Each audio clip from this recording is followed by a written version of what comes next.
नमस्कार। यशवंत की कलम से यूट्यूब चैनल में आपका स्वागत है। आशा है आपको मेरे पहले वीडियो पसंद आए होंगे।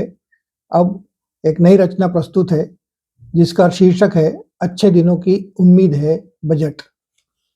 सहकारी महकमे में नए नए भर्ती हुए बाबू को उसके अफसर ने बजट की फाइल लाने को कहा। बड़ी देर तक बाबू ने पूरी अलमारी छान डाली पर बजट की फाइल नहीं मिली। बाबू ने अफसर को सूचना दी कि साहब बजट की फाइल तो गायब है। फाइल गायब है सुनते ही अफसर को ठंड में पसीने छूट गए। अफसर खुद अलमारी फाइल ढूंढने के लिए उठकर गए और फाइल ढूंढने के लिए अलमारी खोली तो सामने उसे बजट की फाइल रखी थी। बाबू को फटकार लगाते हुए कहा, तुम तो फाइल गायब बताकर मेरी नौकरी खा जाते। बाबू ने बड़े मासूमियत से कहा, साहब यह फाइल तो मैं कई बार देख चुका था पर इस पर तो वुडगेट लिखा हुआ है। असल में बाबू किसी मंत्री की सिफारिश पर भर्ती हुआ था, अंग्रेजी कम जानता था। अफसर ने बाबू से पूछा, बजट क्या होता है मालूम है? जी साहब, थोड़ा थोड़ा समझता हूँ। बजट का मतलब रुपया आता कहाँ से है और रुपया जाता कहाँ से, इसका हिसाब लगाना ही बजट होता है। समझदारी पर अफसर ने दाद दी। अफसर ने फिर पूछा, यदि वेतन से ज़्यादा खर्च आ जाए तो क्या करते हो? कर्ज ले लेता हूँ साहब, आजकल बैंक वाले हर काम के लिए कर्ज देते थे। अफसर ने बाबू को समझाया, सरकार भी ऐसा ही करती है। सबसे बड़े बैंक ने से कर्ज लेकर अपनी सरकार चलाती है। बाबू ने अफसर से बड़े डरते डरते साहब से पूछा, मैंने सुना है साहब कुछ ऊपरी इनकम भी होती है, ये क्या है?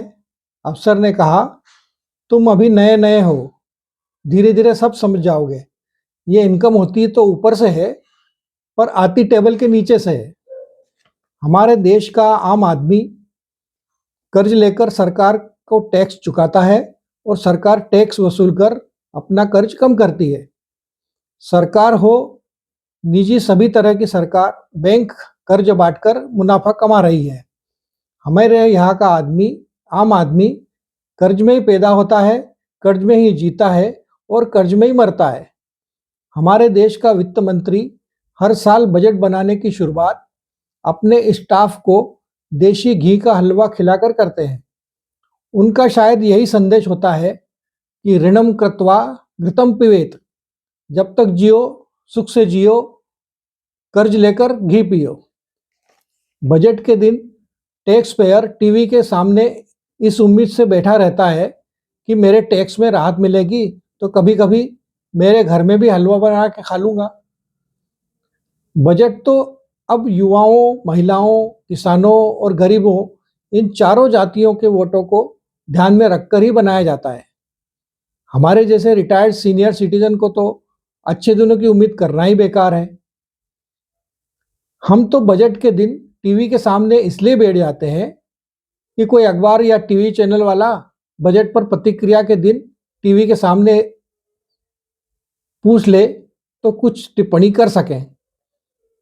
वैसे बजट डाइनिंग टेबल पर लगे उस भोजन के समान है जिससे खाने वाले तो सब अपने ही होते हैं पर कोई शिकायत नहीं कर सकते, चुपचाप खा लेते हैं। ज़्यादा नखरे दिखाएं तो जो मिल रहा है वह भी नहीं मिलेगा। जब भी वित्त मंत्री बजट भाषण के लिए खड़ी होती हैं, श्रीमती जी भी हमारे पास आकर बैठ जाती हैं। उनको बजट के प्रावधानों से कोई मतलब नहीं होता है। वो तो इसलिए आकर बैठती हैं कि उन्हें यह देखना होता है कि वित्त मंत्री ने आज कौन सी साड़ी पहनी है, ताकि उसकी मांग वो हमसे कर सके। जब भी वह साड़ी की मांग करती है, हम अखबारों के पन्ने पलट लगते हैं और ढूंढते हैं कि शहर में साड़ियों की सेल कहाँ लगी है।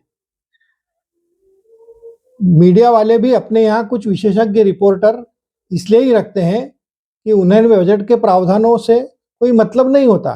वो तो केवल यह ध्यान रखते हैं कि वित्त मंत्री ने कौन सी साड़ी पहनी है, उसकी किनार किस रंग की है और वह किस प्रदेश में ज़्यादा पसंद की जाती है और पहनी जाती है, उसकी कीमत क्या होगी, वित्त मंत्री ने कितने मिनट और कितने सेकंड भाषण दिया, पिछले साल कितनी देर भाषण दिया था, पिछले वित्त मंत्रियों ने कितनी देर ज़्यादा या कम भाषण दिया, भाषण के बीच कितनी बार पानी पिया, एक ही शब्द को कितनी बार बोला, सत्ता पक्ष के सांसदों ने कितनी बार मेजें थपथपाई, विपक्ष के लोगों ने कितनी बार टोका टाकी की।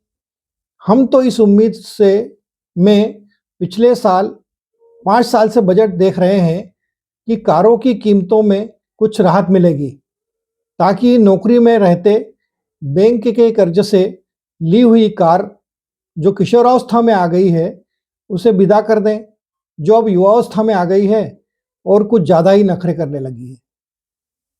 धन्यवाद।